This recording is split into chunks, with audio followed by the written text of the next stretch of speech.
மின்னலே மின்னலே என் கண்ணிலே நெஞ்சிலே சொல்லடா கண்ணிலே.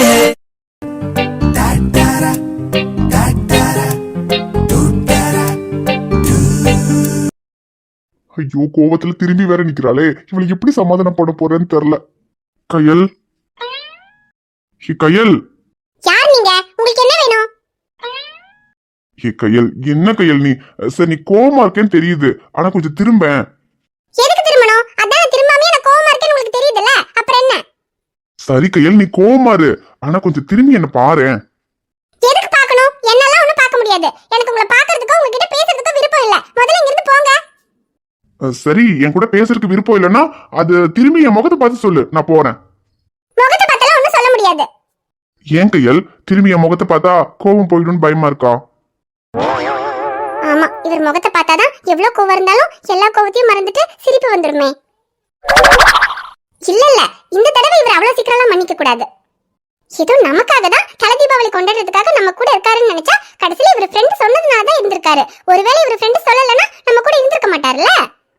அப்ப நமக்காக யோசிக்காதவருக்காக நம்ம எதுக்கு யோசிக்கணும்? இவர் என்னதான் சொன்னாலும் சரி, அவ்வளவு சீக்கிரம் சமாதானம் ஆகக்கூடாது. கையல், பிளீஸ் கையல், நான் சொல்றத கொஞ்சம் கேளு. அவன் இருக்க சொன்னதுனால நான் இருந்தேன் தான், ஆனா ஒருவேளை அவன் சொல்லலைனாலும் நான் உனக்காக இருந்திருப்பேன் கையல். யாரு நீங்க? அவர் சொல்லலைன்னா எனக்காக இருந்திருப்பீங்க, இதை நான் நம்பணுமா? அன்னைக்கு நீங்க எனக்கு என் பொண்டாட்டியை விட என் ஃப்ரெண்ட் தான் முக்கியம்னு சொன்னப்பவே எனக்கு உங்களை பத்தி புரிஞ்சுது. அதுக்கப்புறமா திரும்பவும் வந்து நான் உனக்காக தல தீபாவளி கொண்டாடுறதுக்காக இருக்கேன்னு சொன்னப்பவே எனக்கு சந்தேகமா தான் இருந்துச்சு. ஆனா இப்பதான் தெரியுது, உங்க ஃப்ரெண்ட் சொன்னதுக்காக மட்டும்தான் நீங்க இருந்திருக்கீங்க, மத்தபடி எனக்காகலாம் ஒண்ணும் நீங்க இருக்கல. ஒருவேளை உங்க ஃப்ரெண்ட் இருக்க சொல்லலைன்னா நீங்க கண்டிப்பா இருந்திருக்க மாட்டீங்க. ஐயோ இல்ல கையல், நிஜமாவே அவன் சொல்லலைனாலும் நான் இருந்திருப்பேன். அப்படிதான் நான் உன்னை விட்டுட்டு போயிருப்பேனா? கண்டிப்பா போயிருப்பீங்க. இப்ப ஏதோ அவர் சொல்லி இங்க இருந்ததுனால இல்ல நான் உனக்காக தான் இருந்தேன்னு சொல்லிட்டு இருக்கீங்க. ஆனா அவர் சொல்லலைன்னா நீங்க கண்டிப்பா கிளம்பி போயிருப்பீங்க சக்தி. ஏன்னா உங்களுக்கு கட்டின பொண்டாட்டி என்ன விட உங்க ஃப்ரெண்ட் தான முக்கியம். கையல், அப்படியெல்லாம் இல்ல கையல், எனக்கு நீங்க ரெண்டு பேருமே முக்கியம். ரெண்டு பேரும் முக்கியம்னா அதுல யாரு ரொம்ப முக்கியம்னு ஒண்ணு இருக்குல்ல. இப்ப கூட நான் உங்ககிட்ட தல தீபாவளி கொண்டாடுறதுக்கு இருங்கன்னு சொன்னதுக்கு நீங்க இருக்கல, ஆனா அவர் சொன்னதுக்கு தான் இருந்திருக்கீங்க. அப்ப என்ன அர்த்தம்? என்ன விட உங்களுக்கு அவர் தான் முக்கியம்னு தானே அர்த்தம். ஐயோ, அப்படியெல்லாம் இல்ல கையல், எனக்கு நீங்க ரெண்டு பேருமே ரொம்ப முக்கியம் தான் கையல். ரெண்டு கண்ணுல எந்த கண்ணு ரொம்ப முக்கியம்னு கேட்டா என்ன சொல்றது கையல்? இங்க பாரு கையல், என் வாழ்க்கையில அவன் இல்லாம என்னால இருக்க முடியாது, அதே மாதிரி நீ இல்லாமயும் என்னால இருக்க முடியாது கையல். நான் இப்பவும் சொல்றேன், உனக்காக அவனையோ அவனுக்காக உன்னையோ என்னைக்குமே நான் விட்டு கொடுக்க மாட்டேன். ஓ, விட்டு கொடுக்க மாட்டீங்களா? அப்ப சரி, இப்போ அவர் சொன்னதுக்காக தானே 2 நாள் இங்க இருந்தீங்க. இப்போ நான் சொல்றேன், என் அம்மா வீட்ல ஒரு வாரம் இருந்துட்டு போலான்னு. அப்ப நீங்க சரின்னு சொல்லி இருப்பீங்களா? ஒரு வாரமா? கையல், என்ன கையல், ஒரு வாரம் எதுக்கு இங்க இருக்கணும்? தல தீபாவளி கொண்டாடணுங்கிறதுக்காக இருக்கணும்னு சொன்ன சரி, ஆனா அது முடிஞ்சதுக்கு அப்புறம் எதுக்கு கையல் ஒரு வாரம் இருக்கணும்? ஏன் இருக்க முடியாதா? என்னமோ நான் சொன்னாலும் கேப்பேன்னு சொன்னீங்க, இப்போ முடியாதுன்னு சொல்றீங்க. இதுல இருந்தே தெரியுது உங்களுக்கு நான் முக்கியம் இல்லன்னு. ஏ, என்னடி லூஸ் மாதிரி பேசிக்கிட்டு இருக்க? நீ சொன்னாலும் கேட்பேன், ஆனா அதுக்காக சம்மந்தமே இல்லாம இங்க ஒரு வாரம் இருக்கணும்னா அதை எப்படி கேட்க முடியும்? கேட்கணும் சக்தி, உங்களுக்கு நான் முக்கியம் நினைச்சிருந்தா நீங்க கேட்டிருப்பீங்க. இதே உங்க ஃப்ரெண்ட் சொல்லிருந்தா நீங்க கேட்டிருக்க மாட்டீங்களா? ஏ, அதுக்கு அவன் இப்படி சம்மந்தமே இல்லாமலாம் சொல்ல மாட்டான்டி. பாத்தீங்களா பாத்தீங்களா, இப்ப கூட அவருக்கு தான் சப்போர்ட் பண்றீங்க. இல்ல, இவ சண்டை போடணுமேனு போடுறா, என்னதான் சொன்னாலும் இப்ப சமாதானம் ஆக மாட்டா. தேஞ்சு போன ரெக்கார்டாட்ட சொன்னதையே தான் திரும்ப திரும்ப சொல்லிட்டு இருக்க போறா. இவ கிட்டத்துக்கு அப்புறம் பேசி பிரயோஜனம் இல்ல. சரி கையல், இப்ப என்ன என் மேல கோவமா இருக்க, அவ்வளவுதானே? ஆமா, கோவமா தான் இருக்கேன், ரொம்ப கோவமா இருக்கேன். சரி கையல், அப்படியே கோவமாவே இருந்துக்க. என்ன கோவமா இருந்துக்கன்றாரு? நீதான் என் மேல ரொம்ப கோவமா இருக்கியே, இப்ப நான் என்னதான் சொன்னாலும் நீ சமாதானம் ஆக மாட்ட, அப்படிதானே? ஆமா, என்ன சொன்னாலும் நான் சமாதானம் ஆக மாட்டேன். சரி கையல், அதான் நீ சமாதானம் ஆக மாட்டேன்னு சொல்லிட்ட, அதுக்கப்புறம் உன்னை சமாதானம் பண்றதுக்காக நான் என்னதான் பேசினாலும் எல்லாமே வேஸ்ட் தானே. அதனால திரும்ப திரும்ப பேசி உன்னை கோவப்படுத்த விரும்பல. உனக்கே எப்ப கோவம் சரியாகுதோ அப்ப கூப்பிடு கையல், வரேன். இப்ப நான் கிளம்புறேன். என்ன கிளம்புறேங்கிறாரு? அதானே, நான் கோவமா இருந்தாலும் உங்களுக்கு என்ன? உங்களுக்கு தான் நான் முக்கியம் இல்லையே. அதான் கோவமா இருந்தா இருந்துட்டு போ, நான் போறேன்னு கிளம்பி போறீங்க, அப்படிதானே சக்தி? ஏ, என்னடி நீ கோவமா இருக்க, சமாதானம் பண்ணலான்னு வந்தா எதுக்கு சமாதானம் பண்றீங்க? நீங்க சமாதானம் பண்ணாலும் நான் சமாதானம் ஆக மாட்டேன்னு சொல்ற. சரியாதான் சமாதானம் ஆக மாட்டியே, நான் கிளம்பி போறேன், நீ கோவமாவே இருன்னு சொன்னா அப்ப நான் கோவமா இருந்தாலும் உங்களுக்கு பிரச்சனை இல்லையா? நீங்க படுக்க கிளம்பி போறேன்னு சொல்றீங்கன்ற நான் என்ன தாண்டி பண்ணட்டும்? அப்புறம் நீ தான் கோவமா இருக்கியே, இப்ப நான் என்ன பேசினாலும் உனக்கு கோவம் அதிகமா தான் ஆகும். திரும்ப உன்கிட்ட பேசி பேசி உன்னை இன்னும் கோவப்படுத்த விரும்பல. அதான் நான் கிளம்பி போறேன். நீயே எப்ப சமாதானம் ஆகுறியோ அப்ப சொல்லு வரேன். ஐயோ இவர் என்ன போறேங்கறாரு? ஒருவேளை நம்ம கோவமா இருக்கோம் சமாதானம் ஆக மாட்டோம்னு சொல்லி இதான் சக்கனி கிளம்பி கேரளா போயிடுவாரோ? அப்படி கிளம்பி போயிட்டாருன்னா நம்ம என்ன பண்றது? இல்ல இவரை போக விடக்கூடாது. சரி கையல், உனக்கு கோவம் போனதுக்கு அப்புறம் எனக்கு ஃபோன் பண்ணு, நான் வரேன். இப்ப நான் போறேன். ஐயோ என்ன போறேங்கறாரு? கொஞ்சம் நில்லுங்க. என்ன கையல்? என்ன கோவமா இருக்கேனா அப்படியே போறேன்னு போயிருவீங்களா? அப்புறம் வேற என்ன பண்ணணும்? நீ தான் பேசி பேசி கோவப்படுத்தாதீங்க போங்கன்னு சொன்ன, அதான் நான் போறேன்னு சொன்னேன். நான் போங்கனா நீங்க அப்படியே போயிருவீங்களா சக்தி? போங்கன்னா அப்புறம் போகாம என்ன கையல் பண்றது? ஏன் பொண்ணுக்கு கோவமா போங்கன்னு சொன்னா அதுக்கு என்ன அர்த்தம் கூட உங்களுக்கு தெரியாது? ஐயோ சாரி கையல், இந்த பொண்ணுங்க டிக்ஷனரி எல்லாம் எனக்கு தெரியாது கையல். என்ன பொறுத்த வரைக்கும் போங்கன்னா அதுக்கு போங்கன்னு தான் அர்த்தம். ஆனா பொண்ணுங்க டிக்ஷனரியில போங்கனா போங்கன்னு அர்த்தம் கிடையாது. போங்கன்னா போங்கன்னு அர்த்தம் கிடையாதுன்னா அப்புறம் வேற என்ன கையல் அர்த்தம்? பொண்ணுக்கு கோவமா போங்கன்னு சொன்னா போக கூடாது, நின்னு கோவம் போற வரைக்கும் சமாதானம் பண்ணனும்னு அர்த்தம். ஐயோ சாரி கையல், நான் தான் சொன்னேன் எனக்கு இந்த பொண்ணுங்க டிக்ஷனரி எல்லாம் தெரியாது கையல். அப்போ போங்கன்னா போக கூடாதுன்னு அர்த்தமா? ஆமா, போங்கனா போக கூடாதுன்னு அர்த்தம். சாரி கேட்க வேண்டாம்னு சொன்னா சாரி கேட்கணும்னு அர்த்தம். ஓ புரிஞ்சுது கையல். பொண்ணுங்க கோவமா இருக்கும்போது வேண்டானா வேணும்னு அர்த்தம், போங்கன்னா வாங்கன்னு அர்த்தம், அவ்வளவுதானே? இப்ப எனக்கு நல்லா புரிஞ்சுது கையல். அப்போ என்ன சமாதானம் பண்ண வேண்டாம் போங்கன்னு சொன்ன, அப்ப அதுக்கு உன்னை இப்ப சமாதானம் பண்ணணும்னு அர்த்தம் அதானே? இத முன்னாடியே சொல்லியிருந்தேன்னா நான் எப்பவோ ஆரம்பிச்சிருப்பேன். இப்ப ஆல்ரெடி 10 நிமிஷம் வேஸ்ட். சரி இப்போ உன்னை சமாதானம் பண்றேன் வா. ஐயோ சக்தி என்ன பண்றீங்க? சமாதானம் பண்றேன் கையல். இப்படியா? பின்ன வேற எப்படி? இப்படி எல்லாம் ஒண்ணு நீங்க சமாதானம் பண்ண வேண்டாம், விடுங்க. ஓகே கையல். என்ன பண்றீங்க? டைட்டா பிடிக்கிறேன். ஏங்க உங்களை விடுங்கன்னு சொன்னேன். ஐயோ கையல், இப்போதுல எனக்கு பொண்ணுங்களோட டிக்ஷனரி சொல்லி கொடுத்த. பொண்ணுக்கு டிக்ஷனரியில வேண்டானா வேணும்னு அர்த்தம்னு சொன்னேன். அப்போ விடுங்கன்னு சொன்னா இன்னும் டைட்டா பிடிங்கன்னு அர்த்தம். இது போதுமா இல்ல இன்னும் டைட்டா பிடிக்கவா? நீங்க ஒண்ணு பிடிக்க வேணாம், விடுங்க. ஓகே கையல். ஐயோ என்ன பண்றீங்க? நீ தானே விடுங்க விடுங்கன்ற, அப்ப இன்னும் டைட்டா புடிங்கன்னு தானே அர்த்தம். ஐயோ சக்தி, என்ன கையல், நீ சொல்ற மாதிரி தானே பண்ணிட்டு இருக்கேன். இன்னும் உனக்கு கோவம் போறதுக்கு என்னெல்லாம் பண்ணணும்னு சொல்லு, எல்லாம் நான் பண்றேன். ஐயோ நீங்க ஒண்ணும் பண்ண வேண்டாம், முதல்ல விடுங்க. சரி கையல். ஐயோ இல்ல விடாதீங்க, புடிங்க. பிடிக்கணுமா? சரி இரு. ஐயோ நீங்க என்ன ரெட்டி, விடுங்கனாலும் பிடிக்கிறீங்க, புடிங்கனாலும் பிடிக்கிறீங்க. ஆமா, விடுங்கன்னா வான் டிக்ஷனரியில புடிங்கன்னு அர்த்தம், அதான் பிடிக்கிறேன். அப்ப புடிங்கன்னு சொன்னா விடணும்ல. அது எப்படி? புடிங்கன்னு சொன்னா ஏன் டிக்ஷனரியில புடிங்கன்னு தானே அர்த்தம், அதான் பிடிக்கிறேன். என்ன இப்ப நீ என்ன விடுங்கன்னு சொன்னாலும் புடிங்கன்னு சொன்னாலும் எனக்கு எல்லாமே ஒண்ணுதான். உன் கோவம் போற வரைக்கும் நான் உன்னை விட போறது இல்ல.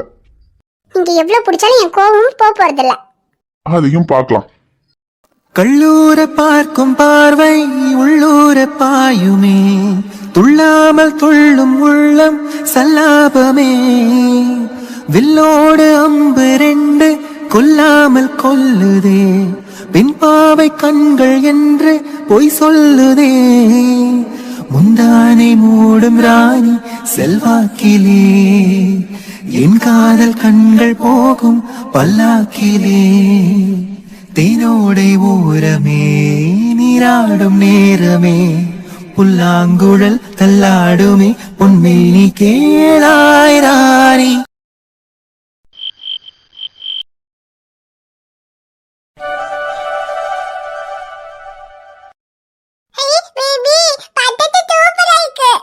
உனக்கு பிடிச்சிருக்கா அபி?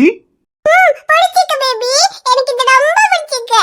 அப்புறம் இங்க மேல போய் டம்னு வெடிக்குள்ள கலர் கலர்டா அது இருக்கா, அப்புறம் கீழ அப்படியே தொட்டுமே ஜாயிங்னு அது, அப்புறம் புச்சு வாணும் எல்லாம் இருக்கா பேபி? ஐயோ அதெல்லாம் நான் வாங்கல அபி, இது மட்டும் தான் வாங்கினேன். எந்தே அதெல்லாம் வாங்க காசு இல்லையா? காசு இல்லாமலாம் ஒன்றும் இல்லை. அவ்வளோ பெரிய பெரிய வெடியெல்லாம் வாங்கினா குழந்தைக்கு அதெல்லாம் வெடிக்க முடியுமா? அவள் வெடிக்கிற மாதிரி தானே வாங்கணும். அதனால தான் கம்பி மத்தாப்பு மட்டும் வாங்கிட்டு வந்தேன். தெரியுது. குழந்தைக்கு வெடிக்க முடிஞ்சா மட்டும் உன்கிட்ட அவ்வளோ பெரிய பெரிய வெடியெல்லாம் வாங்குறதுக்கு காசு இருக்கா? என்னடி எப்போ பார்த்தாலும் காசு காசுன்னு? ஆமாம் என்கிட்ட காசு இல்லை தான். ஆனால் என்கிட்ட இருக்கிற காசுல நான் வாங்கிட்டு வந்ததில் என் அப்படி சந்தோஷமா இருக்கால்ல, அது போதும் எனக்கு. ஆமா, உன்கிட்ட இருக்கிற காசுல உன்னால குழந்தைய மட்டும்தான் சந்தோஷமா வச்சுக்க முடியும். ஏன் என்னால உன்னை சந்தோஷமா வச்சுக்க முடியாதுன்னு சொல்றியா? அப்படி நீ தான் நினைச்சுக்கிட்டு இருக்க. என்னால உன்னை சந்தோஷமா வைக்க முடியுமா முடியாதான்னு நீ என் கூட வந்தாதான் தெரியும். வந்து பாரு. எதுக்கு வந்துட்டு அப்புறம் ஏன்டா உன் கூட வந்தேன்னு கஷ்டப்படுறக்கா? என் கூட வரலன்னா தான் நீ கஷ்டப்படுவ. அது உனக்கு இப்ப தெரியாது. இப்ப நீ நினைச்சா கூட என் கூட வரலாம். ஆனா நீ வரமாட்டேங்கிற. ஆனா ஒரு நாள் நீ நினைச்சாலும் என் கூட வர முடியாதுங்கிற நிலைமை வரும். அன்னைக்கு நீ கஷ்டப்படுவ.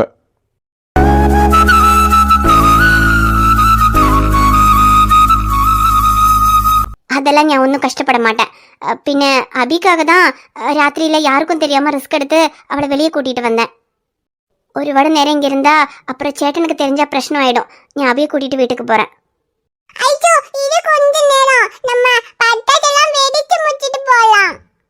இல்ல பி, நம்ம வந்து ரொம்ப நேரம் ஆகுது. உன் அப்பாக்கு தெரிஞ்சா நம்ம 2 பேர் மேலேயும் எவ்வளவு கோவப்படும்னு உனக்கு தெரியும்ல.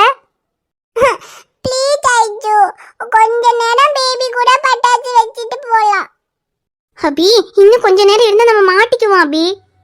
இல்ல, அதெல்லாம் மாட்ட மாட்டோம். அப்பா சாச்சி தூங்கிப்பாங்க. அப்பா எல்லாம் ஒண்ணும் வர மாட்டாங்க. நம்ம கொஞ்ச நேரம் பேபி கூட பட்டாசு வச்சிட்டு அப்புறமா சீக்கிரம் வீட்டுக்கு போயிடலாம். பேபி, நீ அந்த கையில வச்சுக்கல. அது என்னது பேபி? அது இதுவும் பட்டாசு தான் அபி. இது கலர் கலரா வெடிக்கும். ஹை, கலர் கலரா வெடிக்குமா? பச்சை கலர் வருமா பேபி? பச்சை கலரு ரெட் கலர்லாம் வரும் அபி. அப்ப அது குடுக்கியா? பாப்பா வெடிக்க.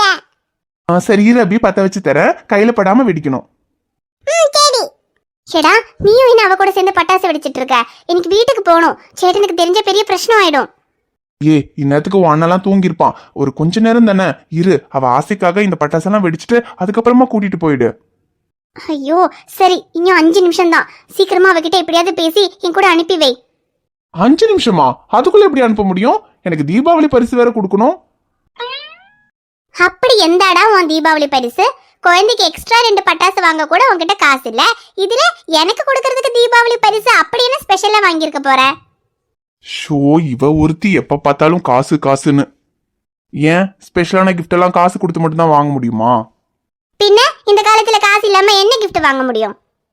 முடியும். இப்ப நான் கொடுக்க போற கிஃப்ட்டுக்கு காசெல்லாம் தேவையில்ல. காதல் இருந்தா போதும். காசு தேவையில்லையா? காசு இல்லாம அப்படி என்ன கிஃப்ட் கொடுக்க போற? அதை கொடுக்கும்போது பாரு. எல்லாம் பார்த்தாச்சு. லாஸ்ட் இயர் பில் வரைக்கும் எல்லாமே செக் பண்ணிட்டேன். அது எல்லாமே ஓகே தான். இன்னும் இந்த ஜான்வரியில இருந்து இப்போ லாஸ்ட் மந்த் வரைக்கும் இருக்கிற பில் மட்டும் தான் செக் பண்ணணும். ஆனா நீங்க அனுப்புனதுல இந்த இயர் பில் எதுவுமே வரலையே பிரியா? இல்ல சார், நீங்க போனதுக்கு அப்புறம் உள்ள 4 இயர்ஸோட பில் வேணும்னு சொன்னதுனால நான் லாஸ்ட் இயர் வரைக்கும் இருக்கிற அந்த 4 இயர்ஸ் பில் அனுப்பி வச்சேன் சார். இந்த இயர் பில் வேணும்னா நான் இப்ப அனுப்பி வைக்கிறேன் சார். பிரியா, நான் போனதுக்கு அப்புறம் 4 இயர்ஸ் பில்ல லாஸ்ட் மந்த் வரைக்கும் அனுப்புங்கன்னு சொன்னேன். ஐயோ சாரி சார், நான் 4 இயர்ஸ் பில்லுனதும் லாஸ்ட் இயர் வரைக்கும் அனுப்பிட்டேன் சார். சரி, இப்போ இந்த இயர் பில் அனுப்பி வைக்கிறேன் சார். ஓகே, இப்போ நீங்க ஃப்ரீயா தானே இருக்கீங்க? இருந்தீங்கன்னா இந்த இயர் ஜான்வரியில இருந்து லாஸ்ட் மந்த் வரைக்கும் இருக்கிறத அனுப்புங்க. அதுக்கப்புறம் இந்த மந்த் அப்புறமா பாத்துக்கலாம். என்ன சார், இந்த மந்த் வரைக்கும் அனுப்பணுமா சார்? பிரியா, லாஸ்ட் மந்த் வரைக்கும் அனுப்புங்கன்னு சொன்னேன். Hello sir. சார் எதுவுமே கேட்க மாட்டேங்குது சார். கேட்கலையா? இங்க ரேஞ்ச் இல்லைன்னு நினைக்கிறேன். ஒரு நிமிஷம் இருங்க, அந்த பக்கமா வந்து சொல்றேன். இது பட்டாசு சூப்பரா இருக்குது. இது கொஞ்ச நேரம் எரிஞ்சதும் தூக்கி போட்டுடணும், இல்லன்னா கை சுட்டுடும். என்ன பண்ற? நான் உனக்கு கொடுக்குறேன்னு சொன்ன தீபாவளி பரிசு இதான். இந்த அடிச்சி யாராவது பார்த்தா பிரச்சனை ஆயிடும். முதல்ல விடுறா. இரு ஐஷு, நான் உனக்கு எதுவும் பண்ண மாட்டேன். இந்த உலகத்துல காசு கொடுத்து வாங்க முடியாத கிஃப்ட் என்ன தெரியுமா?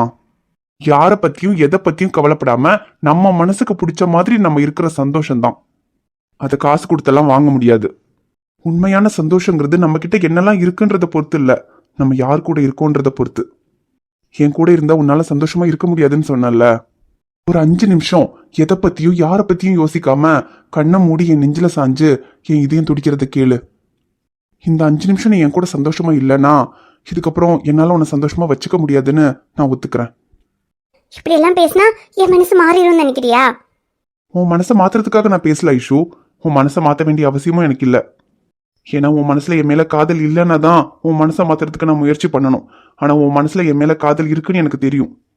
யாருக்காகவோ எதுக்காகவோ உன் மனசுல இருக்கிற காதலை மறைச்சிட்டு நீ என்ன ஏமாத்துறதான்னு நினைச்சு உன்னையே ஏமாத்திக்கிட்டு இருக்க. ஆனா என் கூட சேர்ந்து வாழணுங்கிற ஆசை உனக்கும் இருக்குன்னு எனக்கு தெரியும். அப்படின்னு யார் சொன்னா? அப்படியெல்லாம் இல்ல. சரி, நான் சொன்ன மாதிரி ஒரு 5 நிமிஷம் எதை பத்தியும் யோசிக்காம கண்ணை மூடி என் நெஞ்சில சாஞ்சுக்கோ. இந்த 5 நிமிஷம் நீ சந்தோஷமா இல்லைன்னா, என்னால உன்னை சந்தோஷமா வைக்க முடியலன்னா, அப்ப நீ சொன்ன மாதிரி என்னால உன்னை சந்தோஷமா பாத்துக்க முடியாதுன்னு நான் ஒத்துக்கிறேன். அதுக்கப்புறம் தாராளமா நீ என்னை விட்டு போலாம். ஆனா கண்ணை மூடி நீ என் நெஞ்சில சாஞ்சிருக்க இந்த 5 நிமிஷம் நீ சந்தோஷமா இருந்தியா இல்லையான்னு என்கிட்ட மறைக்காம சொல்லணும். அப்படி இந்த 5 நிமிஷம் நீ சந்தோஷமா இல்லைன்னா நான் உன்னை விட்டுறேன். இதுக்கப்புறம் என்னை லவ் பண்ணுன்னு உன் பின்னால வரமாட்டேன். இந்த 5 நிமிஷம் உனக்கு மட்டும் இல்ல, எனக்கும் தான். சாகுற வரைக்கும் நீ என் கூட இருந்தாலும் இல்லைன்னாலும் உன்னை நினைச்சுக்கிட்டே சந்தோஷமா இருக்கிறதுக்கு எனக்கு இந்த 5 நிமிஷம் போதும். இந்த 5 நிமிஷத்தை எனக்காக கொடுப்பியா ஐஷு? பார்க்கும் பார்வை நீ, என் வாழ்வும் நீ, என் கவிதை நீ, பாடும் ராகம் நீ, என் நாதம் நீ, என் உயிரும் நீ, காலம் யாவும் நானும் சொந்தம், காக்கும் தெய்வம் நீ, இலையோடு கனியாட தடை போட்டால் நியாயமா? உன்னாலே பசி தூக்கம் இல்லை, எப்போதும் நெஞ்சுக்குள் தொல்லை, இனிமேலும் ஏன் இந்த இல்லை பேசக்கூடாது? பிரியா, இப்ப கேக்குதா? ஐஷு,